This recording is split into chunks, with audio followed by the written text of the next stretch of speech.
12 avril 2025, peuple d'Afrique, recevez nos salutations comme d'habitude. Des manifestations partout, de Bamako jusqu'au niveau de toutes les capitales régionales presque.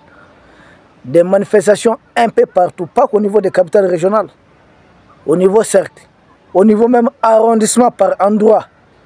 Il y a eu cet élan de solidarité, cet élan, cette démonstration de force. Les peuples maliens mobilisés, déterminés plus que jamais. Je parle du vaillant peuple malien, du peuple djinn. Et ce n'est pas que le peuple malien. Parce qu'il y a eu des manifestations ici, au Mali, mais aussi au-delà de nos frontières, précisément dans certaines capitales, dans d'autres pays, hors Afrique même. Et nous saluons tous ces Haïtiens qui sont mobilisés. Simple preuve, vous pouvez constater, je porte aujourd'hui les maillots de l'équipe nationale du Burkina Faso, comme vous observez. Donc c'est l'AS qui gagne. On est ensemble. De l'autre côté, il y a eu d'autres manifestants encore qui ne sont même pas ressortissants de l'AS. Des Africains tout simplement. Des Africains. Tout ce monde se retrouve autour de quoi? On en a marre de la condescendance, du comportement paternaliste des impérialistes et de leurs valets locaux. Cette mobilisation témoigne de l'unité africaine. C'est ça l'unité du peuple africain. Ce ne sont pas des dirigeants. Quand on dit tel pays ne s'entend pas avec tel autre pays, ce n'est pas vrai. C'est les dirigeants de tel pays qui ne s'entendent pas avec les dirigeants de tel autre pays. Les peuples d'Afrique, nous avons les mêmes objectifs. C'est faire l'unité africaine. C'est de briser toutes ces frontières. Ces frontières-là qui sont même contradictoires. Et ils ont même essayé d'ériger ces frontières, la frontière naturelle. Vous voyez le fleuve, vous voyez la colline, mais ce n'est pas vrai. Il n'y a pas de frontières naturelles de façon géographique de la sorte, non. Les frontières, normalement, c'est à partir des communautés. Or, ici, qu'est-ce qu'ils ont fait? On dit qu'il y a des Hausa francophones, des Hausa anglophones. Ça n'a aucun sens. Ils ont divisé nos communautés sans même nous demander comment est-ce qu'on vivait avant leur arrivée. Ils ont divisé de sorte qu'après leur départ, ils puissent avoir des troubles. C'est à nous, autres Africains, de surpasser cela. Et toute cette mobilisation a lieu pourquoi? Parce que le Mali a été agressé. Agressé par qui? Par certains officiers algériens à la solde des impérialistes. Ah oui, le Mali a été agressé par la junte algérienne. Parce qu'en Algérie aujourd'hui, il se passe quelque chose de très bizarre. Moi, je pense que ce pays est assis même sur une poudrière. Des officiers qui n'obéissent pas, qui ne demandent même pas l'aval du président pour amener une opération quelconque. Mais c'est leur problème. Nous, ce qui nous intéresse, qu'ils ne nous touchent pas. Si chez eux là-bas, leurs militaires là, ont pris totalement les dessus, mais mieux vaut mettre l'armée au pouvoir tout simplement. Mais on fait semblant.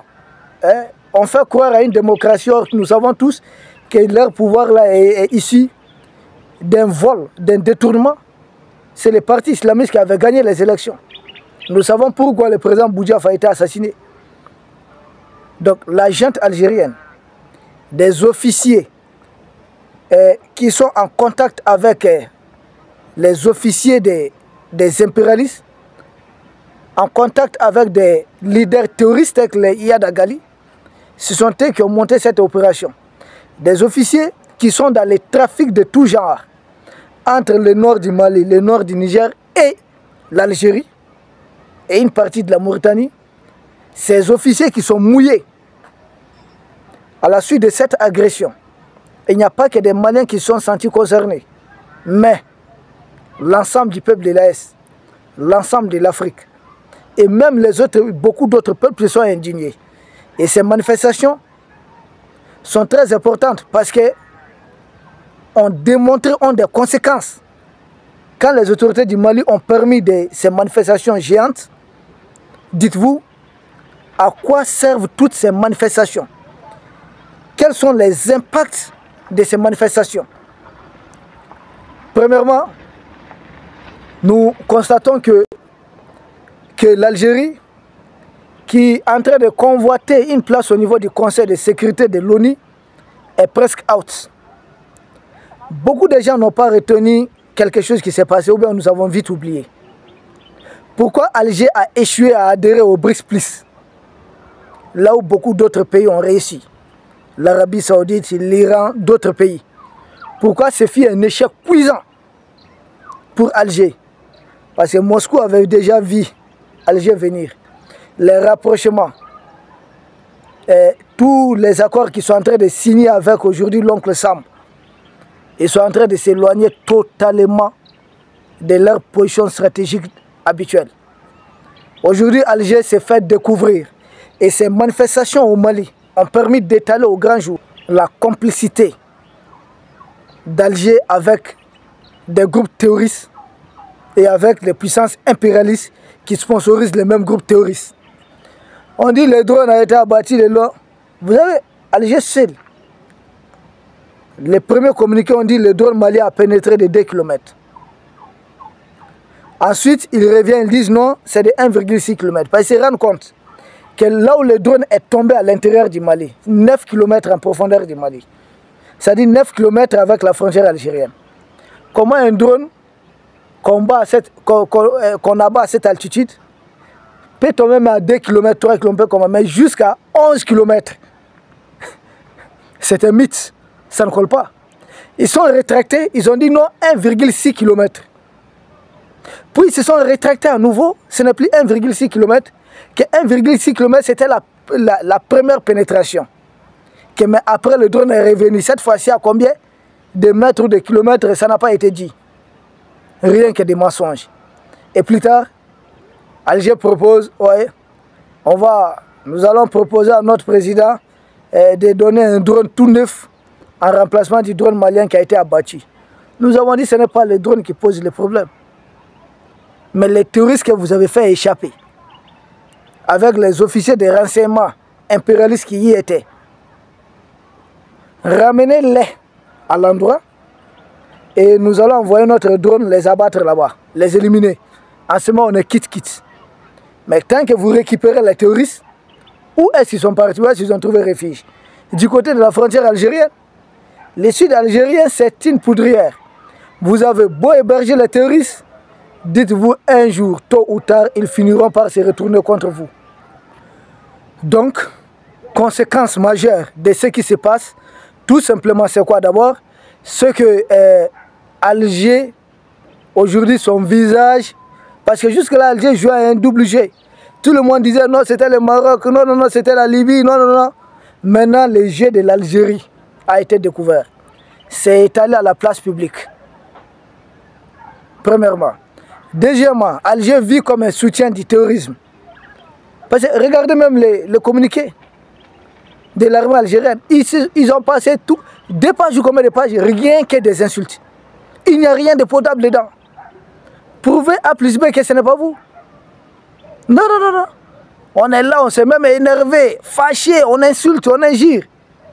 Et un pays comme ça veut aussi être membre, je ne sais pas, permanent ou quoi là, au niveau du Conseil de sécurité. C'est fini. Cette attaque contre le Mali, cette agression, n'a pas fini de parler. Ça va vous coûter extrêmement cher. Ce n'est que le début. Parce que dorénavant, tout le monde vous connaît. Nous avons vu le président de la Mauritanie qui est arrivé. Une médiation, mais pardon, j'ai dit le président de la Mauritanie, le ministre des Affaires étrangères de la Mauritanie, excusez-nous, qui est arrivé à Bamako. Médiation au nom d'Alger. C'est Alger qui l'envoie. Nous disons à l'Algérie de ne pas perdre son temps. Nous n'allons pas oublier ce qui s'est passé. C'est vrai, entre les États, on doit avancer. Mais protéger des terroristes. Et vous envoyez le ministre des Affaires étrangères de la Mauritanie. Et qui est son président? C'est Ghazouani. Ghazouani, c'est qui? C'est lui qui était chef d'état-major quand la Mauritanie signait son pacte de non-agression avec ses groupes terroristes. Ghazouani, c'est lui qui était chef d'état-major quand notre ancien premier ministre a raté son voyage sur Kidal et que Alger et Serval se sont mis à expulser l'armée malienne de Kidal, de Menaka, d'Anderboukan et d'Anefis. Lui, Ghazouani, à l'époque, c'est Mohamed Abdelaziz qui était président de la Mauritanie. Et c'est le même Mohamed Abdelaziz que la France et l'Algérie avaient dépêché pour venir obtenir un cessez-le-feu à Kidal cette fois-ci. Là, on avait dit que le Premier ministre du Mali ne doit pas s'y rendre. Donc nous connaissons les accointances entre la Mauritanie et les mêmes groupes. Nous envoyer à la Mauritanie, c'est comme nous envoyer à Alger, c'est la même chose. Derrière ces groupes terroristes, vous avez M. Ghazouani de la Mauritanie, vous avez Tebboune de l'Algérie, puisque Tebboune, lui, n'est que là, les officiers qui commandent Tebboune. Donc nous ne sommes pas des enfants. Nous savons ce qui se passe. Donc envoyer les ministres des Affaires étrangères de la Mauritanie, cela n'a aucun résultat. Le peuple d'Afrique, on doit même essayer d'avancer. Je ne vois rien. Donc c'est juste une perte de temps. C'est comme si vous êtes en conflit avec Israël, on vous envoie les États-Unis en médiation. C'est comme si vous êtes en conflit avec la Biélorussie, mais on vous envoie la Russie en médiation. C'est comme si vous êtes opposé à la Corée du Nord, on vous envoie la Chine en médiation. Ça revient à la même chose. Ça n'a aucun sens. Autre conséquence de cette agression de l'Algérie, hormis parce que le ministre des Affaires étrangères de la Mauritanie, lui, pour moi, il a raté. Lui, il est très mal placé, il ne peut rien obtenir. C'est que le Mali va renforcer davantage l'armement de nos unités positionnées au niveau du nord de notre territoire. Parce que tous les accords signés avec le groupe terroriste, depuis qu'Alger est médiateur, tous ces accords prévoyaient de démilitariser progressivement le nord du Mali. Parce que dans ça, le peuple du monde a compris qu'il y a tellement de mensonges, de manipulations derrière cette histoire. D'abord, premier mensonge, c'est de dire rébellion Touareg. La majorité des Touaregs n'est pas avec cette rébellion, avec ces groupes terroristes. Ce n'est pas vrai.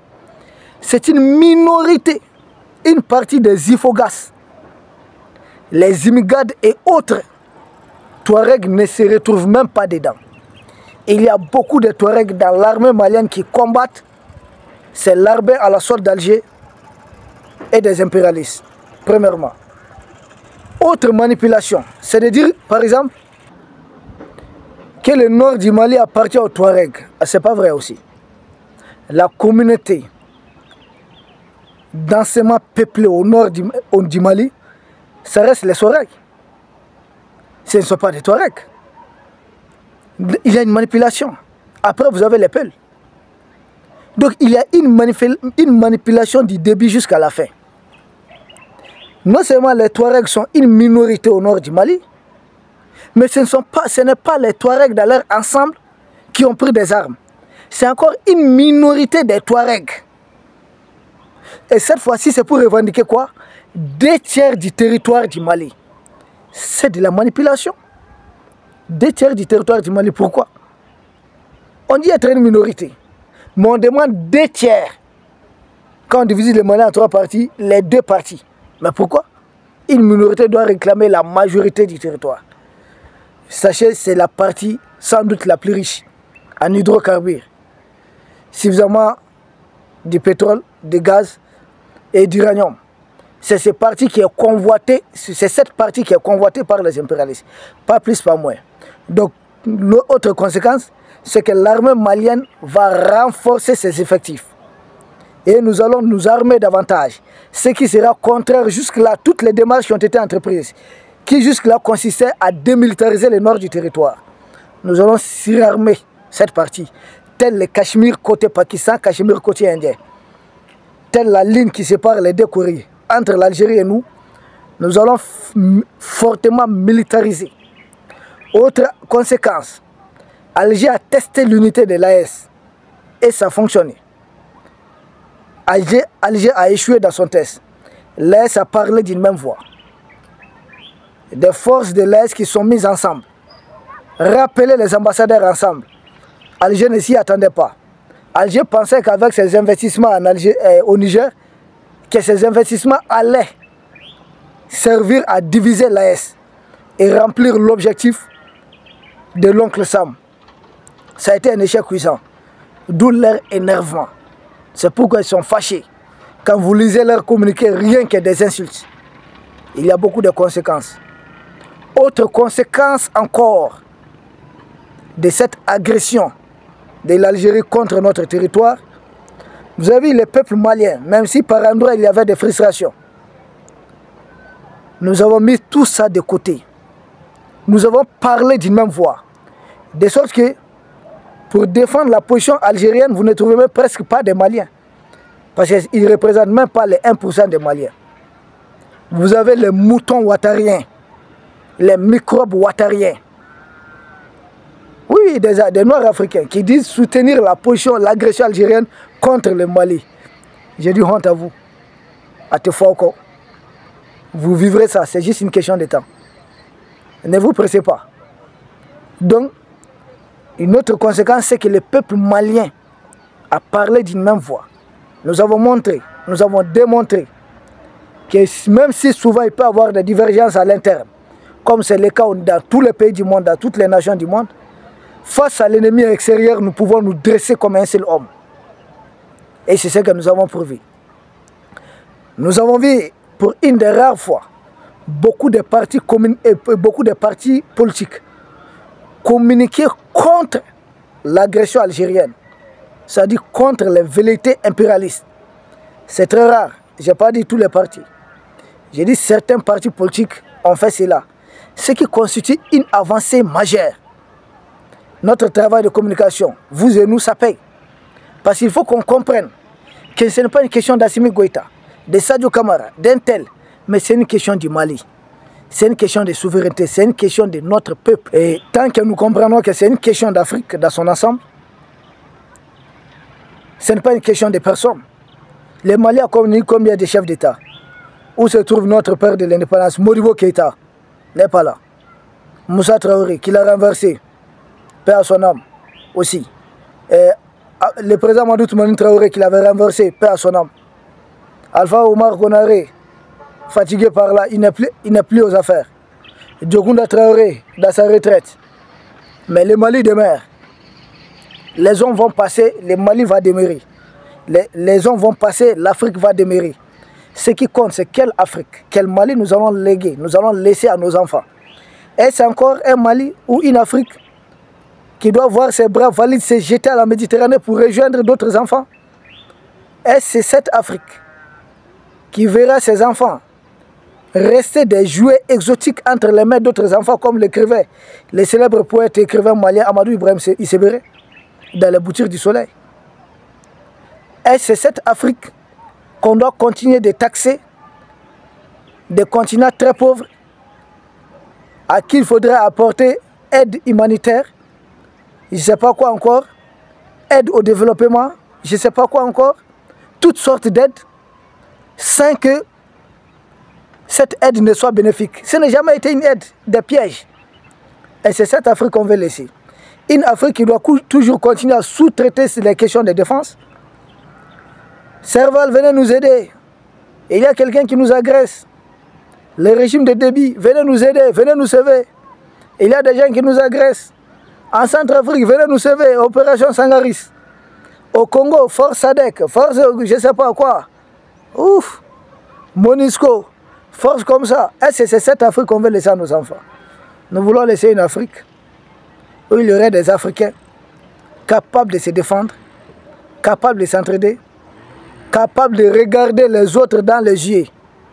Parce que fini ce complexe d'infériorité face aux colons. Nous sommes un peuple fort et nous pouvons. C'est cette Afrique dont nous voulons laisser à nos enfants.